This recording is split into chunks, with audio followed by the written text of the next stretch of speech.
Well, good evening, ladies and gentlemen, and welcome to the launch event of Surgical Teams. Delighted to see you here this evening, and I want to start proceedings with a thank you. Thank you for coming this evening and giving up your precious time. I know we're all very busy and lots of other commitments. And thanks for showing interest in this new company, Surgical Teams. Thanks to those of you who've actually gone a stage further and signed on to the company and having faith in me as an individual and what we're proposing. And thank you for joining this adventure from the beginning, because I think it's going to be quite an exciting ride. And lastly, a thanks to Jack Carter of Zimmer Biomet, who's kindly come along to support the meeting and is funding your canapes this evening. So, Surgical Teams. Everyone in this room is an expert in all aspects of orthopaedic surgery. We're all familiar with providing high quality and high productivity care for our patients, both in the operating room and beyond. And you've all been chosen because you're skilled and experienced. And we're very ambitious at Surgical Teams. Anyone who knows me how competitive I am, we want to be the best. And I'm going to call this Champions League surgery. So why did I have the idea for Surgical Teams? Why is there need for companies like this? Well, as you're probably aware, there are massive NHS waiting lists for orthopaedics and other things, both in Scotland and the UK. Over 40,000 people in Scotland are currently waiting for elective orthopaedic procedures. And as you know, the NHS in Scotland is struggling to provide even quite a basic elective service. And we need cohesive theatre teams to provide significant extra capacity to start treating some of these poor patients who are waiting long periods of time in pain and disability. There are a whole range of national treatment centres being planned and various stages of completion throughout Scotland, which is very exciting and very welcoming, but we know there's a massive workforce gap and we may need to help staff these units in the future. If we look at the current state of play with orthopaedic surgery in Scotland in terms of the activity, the most recent figures I have from ISD show that we're about 50% pre-pandemic levels of activity in orthopaedic surgery elective across the board. And of that 50%, less than half of them are hip and knee replacements. So the hip and knee replacement activity in Scotland is currently about 25% pre-pandemic, a long way short of what we need to start tackling these huge numbers of patients waiting. So I think Scotland and the Scottish NHS needs much more elective surgical capacity, particularly in orthopaedics. And for that, it needs skilled people. That's what you're here for. It needs productivity, and 4-joint lists need to become a standard. I know it happens in certain centres on certain days with certain surgeons, but it doesn't happen consistently. And we're going to be about productivity as well as quality. Going hand in hand with that, I've always been an advocate for driving down patients' length of stay and even doing some day surgery arthroplasty. The truth of the matter is most patients prefer to recover in the comfort of their own home with appropriate analgesia and a support network to deal with them in the post-op period. So I think Scotland NHS and the UK NHS need to start thinking about a new model for managing elective care in particular. And I think we're seeing the birth of the public-private partnership, working hand in hand to provide value for money care for our patients. Some of you may have heard of the Arise dashboard. This was something that was dreamt up by David MacDonald, MBE, former physiotherapist at the Golden Jubilee, now one of the top people at the Scottish Government Health Department. And one of the things he's done is set up this Arthroplasty Rehabilitation in Scotland endeavour, Arise. And what it is a live dashboard which collects a whole range of different data points for patients having hip and knee replacement in Scotland.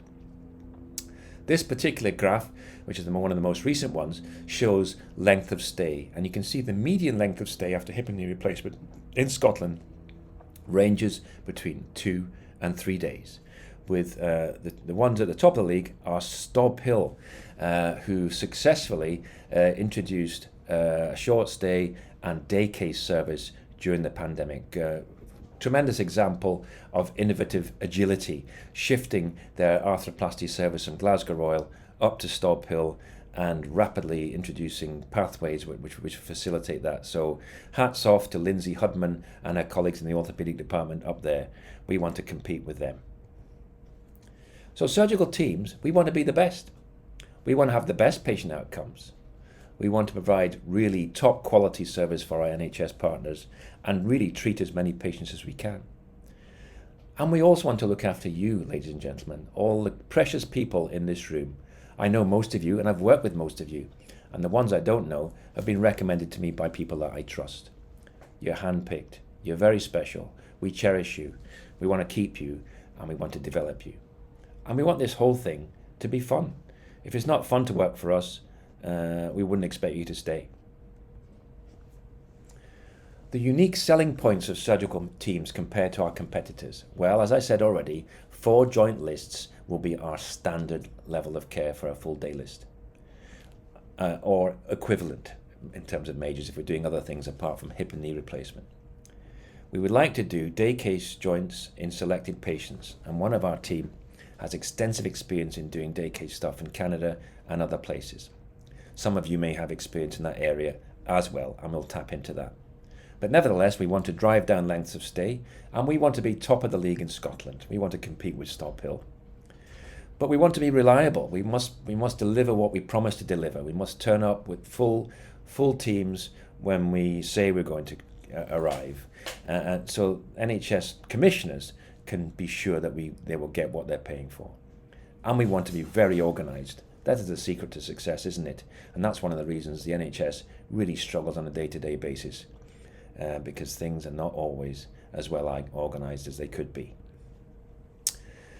So enough of the sort of general philosophy of surgical teams. What about me? Most of you in the room probably know me, but some may not. What are my credentials for this? Well, okay, I've been in anesthesiology for 32 years, a long time, and I've had a particular affinity to orthopaedic anaesthesia throughout my career, particular interest in regional anaesthesia and outcomes. I've got a well-established track record in service development within the NHS, and I've done lots of things over the years, and here's a few. I set up the pre-assessment service in Tayside about 15 years ago, and where did I start? In orthopaedics. I established enhanced recovery arthroplasty in Tayside after seeing it successfully started in Golden Jubilee and Northumberland with Mike Reid. I was castigated for that by some of my colleagues who said it would never work. It's interesting. It's the fate of the innovator to always to take the flak of the doubters. I'm a council member on the British Association of Day Surgery, so I'm very up to date with all current developments and cutting edge innovation in day surgery. And we're running a meeting in Nottingham in June. I was also the clinical lead for the first stage of the TECH project, Tayside Elective Care Centre project, and I worked with Darren Burgess, who's in the room today, and he's supporting the company as well, when it looked like the project was going to happen in Dundee. Things subsequently moved on, and it's going to be built in Perth ultimately, but it was an interesting process to go through that, and we got up to the point of just starting our outline business case. Most recently, I've led the SIP Till Send initiative, and I'm very proud of that, because this is an initiative which basically abolishes preoperative fluid deprivation before all kinds of anaesthesia. And that's been rolled out throughout Tayside, and I can tell you it's happening at every other Scottish health board as we speak.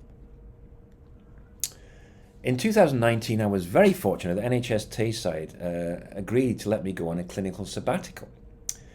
And I learned a lot of things on that sabbatical which are relevant to my practice and what we're going to be doing with surgical teams. I was particularly interested in orthopaedic surgery, fast track, enhanced recovery, day case arthroplasty.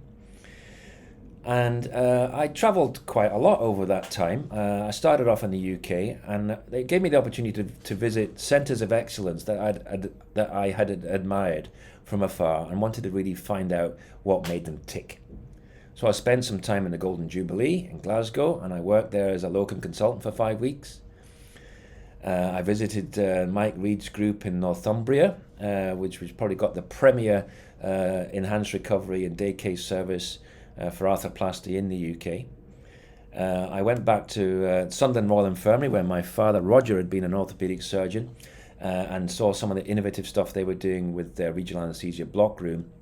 And I also went to Devon to visit what I think is probably the premier day case unit in the UK, Mary Stocker's unit, and I worked as a locum there for some time and learned a lot about ways to really optimize day surgery. But I didn't just stay in the UK, I went to the US as well, and I went to two centres in particular. Firstly, I went to Connecticut, in Hartford, Connecticut, Connecticut Joint Replacement Institute. And this is an orthopaedic unit within a large teaching hospital, St. Francis Hospital, run by Steve Schutzer. And this is a very impressive unit which has been running for a few years now, doing over 4,000 arthroplasties per annum, with some of the best outcomes in the US. And they've been asked to advise people throughout North America on ways to optimize their arthroplasty service. I also went to Duke University Hospital, North Carolina. You've probably heard of that. It's a colossal hospital. The main hospital has 72 operating rooms, and the day surgery unit has 12 operating rooms. So it's very interesting to see how they manage their services over there. And I finished up in Copenhagen, visiting the Lundbeck Center for Fast Track Hip and Knee Replacement at the Velor Hospital in Copenhagen. Henrik Husted and Kellet was involved too. So a very interesting couple of weeks there. We see in the slide there one of the Danish nurse anaesthetists, anesthesiologists, and saw how they did day case arthroplasty there very successfully. Very interesting. So what are the ingredients for success in any kind of service? Well, I think charismatic leadership and management. It was obvious. All of those units I mentioned had charismatic people at the top. In Northumberland, we had Mike Reed, who's an orthopaedic surgeon. In Torbay, we had Mary Stocker, an anaesthetist. In Copenhagen, we had Henrik Husted, an orthopaedic surgeon, and in the CJRI, Steve Schutzer, a very innovative and business-minded orthopaedic surgeon too. And they told me that to make it successful, you need that charismatic clinical leadership, and you need support from the chief executive level, from the top of the company, from the top of the organization. You need to build dedicated teams with a common sense of purpose. Everyone's part of this team, and the team is only as good as its weakest point. You need to closely control clinical pathways and reduce variation to a minimum, and we will do that in surgical teams to get predictable outcomes. And all our staff are going to be involved in continuous quality improvement, because we'll be learning every day, and we'll be having regular feedback, debriefing, and meetings to refine our service as we go along and learn. You flatten the hierarchy as far as possible, and you share outcome data both with your own team, the host hospital, and nationally. So we want to have a line on that Arise dashboard that says surgical teams, because we want to be top of the league. It's build team pride, produce happy patients, celebrate and share your success. It sounds obvious, doesn't it? So here's the Arise dashboard again, and you see this is the proportion of patients who are mobilized on day zero. And top of the league, we have Stobhill with about 65%. I think we can beat that, but let's see. So what were the lessons from my sabbatical? Well, I think quality and productivity go hand in hand. As Henrik Kellick said, first better, then faster. It's not about going fast necessarily, it's about being organized and skilled. Make sure we have excellent leadership and management. It's so important. And invest in day surgery across the board. Not all patients having hip replacements and knee replacements can be day cases, of course, but many can, perhaps more than you think. In Ottawa, Graham Nichol tells me, nearly 70% of the patients go home the same day after hip and knee replacement. Incredible. Build your teams so you can continuously improve. That's what you're part of this organization for, so we can do that. So teamwork makes the dream work. Well, this is where I'm going to be in a couple of weeks, the 24-hour Le Mans.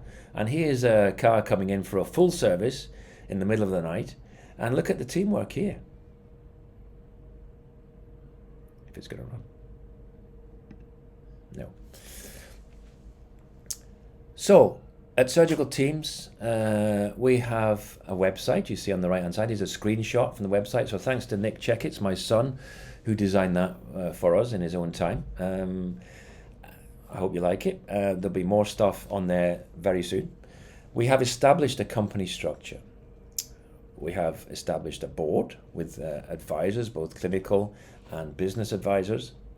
We have built a governance structure, very important for both corporate governance, clinical governance. And we're going about hiring the best people, you people, in the room. We're about to bid for our first Scottish NHS contract. Watch this space. I hope something positive comes quite soon. And we're hoping to start weekend work, sometime in the autumn of this year. And let's see how it goes. Our success will be dependent on our outcome and our results. Our staff are fundamental to this project. And as you know, those of you signed up, there's a kind of somewhat laborious process that we have to go through. And we will design an appropriate induction process, which you'll be hearing about quite soon as well. We've invested in a very sophisticated electronic staff management system called Planday, and Nina, our administrator, is going to demonstrate that to you in a few moments. But this app allows us to keep control of our staff, to organize shifts, to swap shifts, to do our payroll through that, lots of things. We're very conscious of the need to develop harmonious team dynamics and good organization. And we'll make it our business to try and iron out any logistical problems by visiting sites in advance and having list planners who can deal with orthopedic kit issues and tray issues. We will also have surgical team leaders on the day to manage the team and deal with any issues or problems that occur on the day. So Planday you're going to hear about in a moment. It's very nice, it's very sophisticated. It's a Danish company, the Danes are impressive, and it works seamlessly with our accounting system Xero. So it allows us to sign people up and manage their data, keep it confidential of course. It allows easy scheduling. And we also plan to have an on-call system. So as you know, in these COVID times, there's always a chance that someone might call off at the last minute because they've got COVID or test positive. And we'll have one or two people on call who can come at short notice if that does occur, because we cannot turn up at a site short-handed. Planday has an app, of course, which works on your phone. It's really nice. You're going to see it in a minute, which allows you to share your availability, select shifts, see who you're going to be working with, and sign on, punch clock when you arrive. It also allows us to communicate with you and you to us through the app, and we can do our payroll through that as well. So it's really nice. So what of the future for surgical teams? We'd like to get involved in prehabilitation. We know a lot of our patients, due to this lockdown and the pandemic and all the rest of it, are very deconditioned. And that significantly threatens their outcomes after this kind of surgery. There's a need to really be proactive about getting them exercising before their surgery. After the surgery, it's too late. So we want to hire physiotherapists to do first contact consults with patients several weeks before their operation and start that process and take it into the post-op period too. As I said already, we'd like to develop a day case arthroplasty service, and we have expertise on the team to do that. And we also want to train other people in our host hospitals that we go to and share our knowledge and expertise to basically spread this efficiency and class-leading outcomes with the NHS. We develop an environment of continuous learning and improvement, and all of you in the room are part of this. I'm excited. So, I'm sure you will have some questions for me. I will not have all the answers, but I'll do my best. And if my voice has not put you into a coma already, you might be interested in my other major hobby, which is Heaven's Mixtape, which is an internet radio show. Mixcloud.com, Heaven's Mixtape. So if you fancy giving that a whirl, please do. As you know, I'm shameless self-publicist. So I'll take questions and then we'll have a discussion, a demonstration, a planned day. Thanks for your time. Thanks for coming. And I really look forward to working with you in the coming months and years.